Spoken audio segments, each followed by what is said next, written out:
আসসালামু আলাইকুম। সবাইকে স্বাগত জানাচ্ছি আমার দেশ সম্পাদক মাহমুদুর রহমানের প্রতি বুধবারের নিয়মিত মন্তব্য প্রতিবেদনে। সঙ্গে আছি তামান্না মিনহাজ। মাহমুদুর রহমানের আজকের মন্তব্য প্রতিবেদনের শিরোনাম, বাংলাদেশে টিটিপি জঙ্গির উদয় হলো কোথা থেকে। চলুন দর্শক জেনে নেওয়া যাক আমার দেশ সম্পাদকের মন্তব্য প্রতিবেদনটির আদ্যোপান্ত। কদিন ধরে টিটিপি নামধারী জঙ্গিদের গল্প বাংলাদেশের বিভিন্ন মিডিয়ায় শোনা যাচ্ছে। আইন শৃঙ্খলা বাহিনীর অতি গোপনীয় এক চিঠি ফাঁস হয়ে যাওয়ার ফলে বাংলাদেশে টিটিপির হঠাৎ উপস্থিতি এভাবে প্রকাশ পেয়ে গেছে। এর আগে গত বছর সেপ্টেম্বরে পাকিস্তানের খাইবার পাখতুনখোয়া অঞ্চলে টিটিপির হয়ে লড়াই করতে গিয়ে সে দেশের নিরাপত্তা বাহিনীর হাতে বাংলাদেশি নাগরিক নিহত হওয়ার কথা মিডিয়ায় এসেছিল। নিহতদের মধ্যে মাদারীপুরের ফয়সাল, গোপালগঞ্জের রতনঢালী এবং সাভারের জুবাইরের পরিচয় জানা গিয়েছিল। তাছাড়া মালয়েশিয়ায় কাজ করতে গিয়েও কয়েকজন বাংলাদেশি তরুণ টিটিপির জঙ্গি গোষ্ঠীর সঙ্গে যোগাযোগ স্থাপনের খবর সংবাদপত্রে পড়েছিলাম। এসব অভিযোগের সবগুলো সত্যতা অবশ্য প্রমাণিত হয়নি। এদের সবাই নাকি উগ্র অনলাইন প্রচারণায় বিভ্রান্ত হয়ে পাকিস্তানি সন্ত্রাসী গোষ্ঠীর সঙ্গে জড়িয়েছিল। সম্প্রতি পুলিশের নথি ফাঁসের মাধ্যমে দেশের মধ্যে টিটিপির উত্থানের যে খবর মিডিয়ায় প্রকাশিত হয়েছে তা সত্যি হলে অনেক বেশি বিপদের কথা। বলা হচ্ছে টিটিপি নাকি বিমান বাহিনীতে পর্যন্ত অনুপ্রবেশ করে ফেলেছে। এ তো ভয়ঙ্কর সংবাদ। এসব খবর বিশ্বাস করব কিনা বুঝতে পারছি না।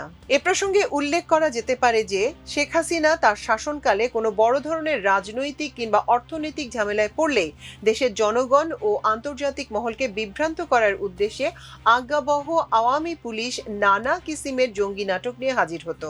ফ্যাসিস্ট শাসনের ন্যায্যতা উৎপাদনের জন্য সে সময় গ্রামের দরিদ্র মানুষজন ধরে এনে ইসলামী জঙ্গি আখ্যা দিয়ে তাদের চাঞ্চল্যকর জাহাজ বাড়ি অপারেশনের মতো এনকাউন্টারে হত্যা করা হয়েছে। কিন্তু বর্তমান ক্ষমতাসীন নির্বাচিত সরকারের তো সাবেক আমলের মতো জঙ্গিবাদের প্রোপাগান্ডার কোনো প্রয়োজন দেখি না। সুতরাং এই আমলের গোয়েন্দা তথ্য আমাদের যথাযথ গুরুত্বের সঙ্গে নিতে হবে। তবে প্রশ্ন হলো, জাতীয় নিরাপত্তার সঙ্গে সম্পর্কিত এমন একটি স্পর্শকাতর বিষয়ের নথি ফাঁস কিভাবে ও কাদের দ্বারা হলো তারও একটি বিশদ তদন্ত হওয়া আবশ্যক। কোনো দেশি বা বিদেশি সংস্থা বাংলাদেশের ভাবমূর্তির ক্ষতি করার জন্য এ জাতীয় খবর ছড়াচ্ছে কিনা সেটাও জানা দরকার। এবার পাঠকদের টিটিপি সম্পর্কে কিছু প্রয়োজনীয় তথ্য দিচ্ছি। উগ্রবাদী পশতুন নেতা বায়তুল্লাহ মেহসুদ 2007 সালে তেহরিকি তালেবান পাকিস্তান নামে জঙ্গি গোষ্ঠীটি প্রতিষ্ঠা করেন। দলের প্রতিষ্ঠা থেকেই টিটিপি আফগান জঙ্গিদের সঙ্গে মিলে পাকিস্তানের শরিয়া আইন প্রতিষ্ঠার জন্য সুইসাইড হামলা সহ ভয়াবহ সব সন্ত্রাসী অপারেশন অব্যাহত রেখেছে। তারা নিজেদের দেওবন্দি তরিকার অনুসারী বলে দাবি করে থাকে। 2012 সালে মালালা ইউসুফজাইয়ের উপর এবং 2014 সালে পেশোয়ারের স্কুলে হামলা চালিয়ে 8 থেকে 18 বছরের 132 ছাত্রছাত্রীকে নির্মমভাবে হত্যার জন্য টিটিপিকেই দায়ী করা হয়। এছাড়া পাকিস্তানে অসংখ্য সন্ত্রাসী ঘটনার দায় টিটিপি বিভিন্ন সময় স্বীকার করেছে। 2021 সালে আফগানিস্তানে তালেবানরা ক্ষমতায় আসার পর থেকে পাকিস্তানে টিটিপির জঙ্গি তৎপরতা বহুলাংশে বৃদ্ধি পেয়েছে। এই জঙ্গিদের সন্ত্রাসী কর্মকাণ্ডকে কেন্দ্র করেই সাম্প্রতিক সময়ে পাকিস্তানের সঙ্গে আফগানিস্তানের যুদ্ধ বেঁধেছে। আফগানিস্তানের সীমান্তবর্তী খাইবার পাখতুনখোয়া প্রদেশে টিটিপির প্রধান ঘাঁটি অবস্থিত। জঙ্গি সংগঠনটির বর্তমান নেতার নাম নূর ওয়ালি মাসুদ। এর আগে 3 শীর্ষ নেতা বায়তুল্লাহ মেহসুদ, হাকিমুল্লাহ মেহসুদ এবং মোল্লা ফাজলুল্লাহ যথাক্রমে 2009, 2013 এবং 2018 সালে মার্কিন মিসাইল হামলায় নিহত হয়েছিলেন। আফগান তালেবানদের সঙ্গে পাকিস্তানের একসময় ঘনিষ্ঠ সম্পর্ক থাকলেও সাম্প্রতিক সময়ে আঞ্চলিক ভূরাজনীতিতে চমকপ্রদ পরিবর্তন ঘটেছে। এখন পাকিস্তানের জায়গায় ভারত তালেবান সরকারের মিত্রদের স্থান দখল করে নিয়েছে। ঘটনার নাটকীয়তা বোঝানোর জন্য খানিকটা পুরনো ইতিহাস বর্ণনা করা দরকার। 1979 সালে তৎকালীন সোভিয়েত বাহিনী কাবুল দখল করে নিলে পাকিস্তান এবং মার্কিন যুক্তরাষ্ট্রের সহায়তায় আফগানরা মুজাহিদিন বাহিনী গঠন করে এবং দখলদার সেনাবাহিনীর বিরুদ্ধে 1 দশক ব্যাপী রক্তক্ষয়ী যুদ্ধে লিপ্ত হয়। 1979 সালে সোভিয়েত সেনাবাহিনী বিপুল ক্ষয়ক্ষতি নিয়ে আফগানিস্তান ত্যাগ করতে বাধ্য হয় এবং পরবর্তী 2 বছরের মধ্যেই পরাশক্তি সোভিয়েত ইউনিয়নেরই পতন ঘটে। অপরদিকে দখলদার বাহিনী মুক্ত কাবুলে ক্ষমতার লড়াই শুরু হলে পাকিস্তান সেনাবাহিনীর প্রত্যক্ষ সহযোগিতায় 1996 সালে তালেবান নেতা মোল্লা ওমর ক্ষমতাসীন হন। 2001 সালে মার্কিন নেতৃত্বাধীন নেটো বাহিনী আফগানিস্তান দখল করার পর হামিদ কারজাইকে আফগানিস্তানের প্রেসিডেন্ট পদে অধিষ্ঠিত করে। 2021 সালে মার্কিন বাহিনী আফগানিস্তান ছেড়ে চলে গেলে 2 দশক পর তালেবানরা ক্ষমতায় প্রত্যাবর্তন করতে সক্ষম হয়।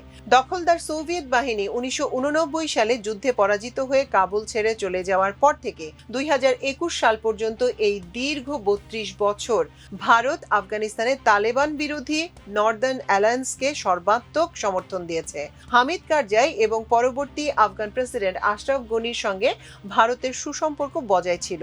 অপরদিকে দিল্লি নর্দার্ন অ্যালায়েন্সের প্রতিপক্ষ তালেবানকে সবসময় সন্ত্রাসী সংগঠন হিসেবে গণ্য করেছে। এখন পরিস্থিতি একেবারেই ভিন্ন। দক্ষিণ এশিয়ার ভূ রাজনীতি নাটকীয়ভাবে পাল্টে গিয়ে শত্রুর শত্রু আমার বন্ধু নীতি অনুযায়ী ভারতের হিন্দু কট্টরপন্থী সরকার আফগানিস্তানের কট্টর ইসলামপন্থী তালেবানদের মিত্রে পরিণত হয়েছে। কট্টর হিন্দু এবং কট্টর ইসলামপন্থীরা তাদের উভয়ের শত্রু পাকিস্তানকে যৌথভাবে মোকাবেলা করার লক্ষ্যে দ্বিপক্ষীয় সম্পর্কের এই নাটকীয় পরিবর্তন ঘটিয়েছে।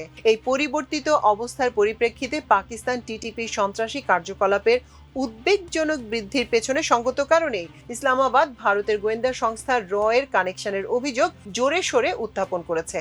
পাকিস্তানের খাইবার পাখতুনখোয়া এবং বালুচিস্তান প্রদেশে যথাক্রমে টিটিপি ও বেলুচিস্তান লিবারেশন আর্মি যে সন্ত্রাসী আন্দোলন চালাচ্ছে তার পেছনে আফগানিস্তান এবং ভারতের সক্রিয় সমর্থন প্রদানের প্রবল সম্ভাবনার কথা অধিকাংশ রাজনৈতিক বিশ্লেষক তাদের লেখা এবং বক্তব্যে উল্লেখ করছেন। পাকিস্তান এবং আফগানিস্তানের মধ্যে 2600 কিলোমিটার দীর্ঘ সীমান্ত থাকায় পাকিস্তানের সন্ত্রাসীদের খুব সহজেই সীমান্তের ওপার থেকে সকল প্রকার সরবরাহ প্রাপ্তির সুযোগ রয়েছে। তাছাড়া পাকিস্তানে যে কোনো সন্ত্রাসবাদী অপারেশন শেষ করে অপরাধীরা সীমান্তের ওপারে নিরাপদ আশ্রয়ে পালিয়ে যেতে পারছে। এসব ক্ষেত্রেও ভারত এবং আফগানিস্তান গোয়েন্দাদের ঘনিষ্ঠভাবে কাজ করার সুযোগ রয়েছে। পাকিস্তান এবং আফগানিস্তানের সীমান্ত অঞ্চলে র-এর এজেন্টদের ঘাঁটি গাড়ার অভিযোগ ইসলামাবাদ প্রায়ই উত্থাপন করে থাকে। পাকিস্তান থেকে বাংলাদেশের দিকে নজর ফেরানো যাক। পাকিস্তানি তালেবান নামে পরিচিত টিটিপির সাথে বাংলাদেশের টিটিপির সম্পর্কের বিষয়টি এখনো ঠিকমতো পরিষ্কার হয়ে ওঠে নাই।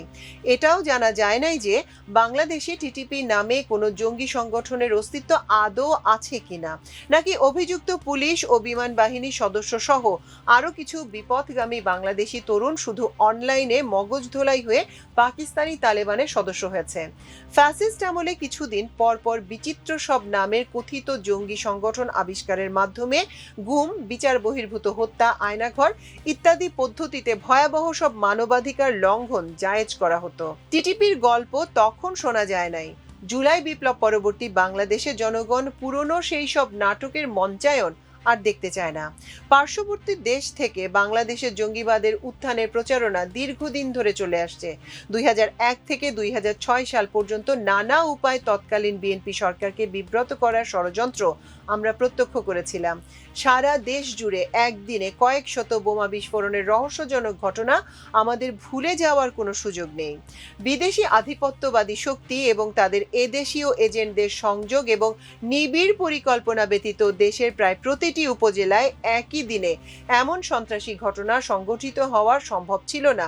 বেগম খালেদা জিয়ার নেতৃত্বাধীন 4 দলীয় জোট সরকারের আমলে স্থানীয় এবং আন্তর্জাতিক মিডিয়ায় বাংলাদেশকে একটি ইসলামী জঙ্গি রাষ্ট্র হিসেবে প্রচারণার অস্ত্ররূপে ওই বোমা হামলার ঘটনার ব্যবহৃত হয়েছিল। আন্তর্জাতিক মহলে 1/11 ভারতপন্থী সেনা অভ্যুত্থান জায়েজ করার জন্য বাংলাদেশে জঙ্গিবাদ উত্থানের গল্প বেশ কাজে লেগেছিল।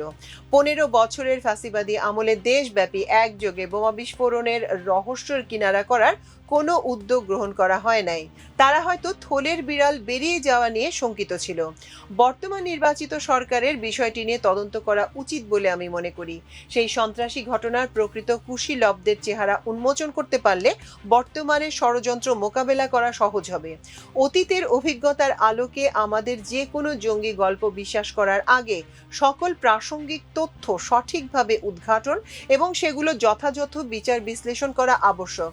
টিটিপি সংক্রান্ত অভিযোগ আইন শৃঙ্খলা বাহিনী সম্পূর্ণ পেশাদারত্বের সঙ্গে দেখবে বলে আশা করছি। পাকিস্তানের টিটিপির সাথে আফগান তালেবানদের ঘনিষ্ঠ সম্পর্কের বিষয়টি ইতোমধ্যে প্রমাণিত। উপরন্তু তাদের সাথে ভারতের রয়ের যোগসূত্র নিয়েও সর্বত্র আলোচনা রয়েছে। সুতরাং বাংলাদেশে যদি টিটিপির উত্থান ঘটে থাকে, এই জঙ্গিদের কেবল স্থানীয় বিপদগামী ব্যক্তি হিসেবে বিবেচনা করা যাবে না। বাংলাদেশে টিটিপির জঙ্গি সেল তৈরি হয়ে থাকলে সেটাকে 2001 থেকে 2006 সালের অনুরূপ বিদেশি কোনো আধিপত্যবাদী রাষ্ট্রের বাংলাদেশ বিরোধী পরিকল্পনার অংশ হিসেবে গুরুত্বের সাথে বিবেচনা করতে হবে। আর যদি কেবল অনলাইনে টিটিপির প্রচারণা দ্বারা আমাদের তরুণরা বিভ্রান্ত হয়ে থাকে, সেক্ষেত্রে সম্পূর্ণ স্বচ্ছতার সাথে গণমাধ্যমের সহায়তা নিয়ে সরকারের জনগণকে বিশেষভাবে সতর্ক করতে হবে। তবে কাল্পনিক জঙ্গি হামলা নিয়ে সরকারি সূত্র থেকে অতিরিক্ত প্রচার সরকার এবং রাষ্ট্রের জন্য মঙ্গলজনক হবে না। এই জাতীয় প্রচারণার ফলে ভারতে পালিয়ে থাকা আওয়ামী সন্ত্রাসী এবং পুলিশ ও সেনাবাহিনীর মধ্যকার বরখাস্তকৃত অপরাধীরা উৎসাহিত হয়ে দেশের অভ্যন্তরে নাশকতার পরিকল্পনা করতে পারে। জাতীয় নিরাপত্তা রক্ষায় সকলকে ঐক্যবদ্ধ হওয়ার আহ্বান জানিয়ে আজকের লেখা শেষ করছি। দর্শক, এই ছিল আমার দেশ সম্পাদক মাহমুদুর রহমানের এই সপ্তাহের মন্তব্য প্রতিবেদন। এতক্ষণ সঙ্গে থাকার জন্য অশেষ কৃতজ্ঞতা। আল্লাহ হাফেজ।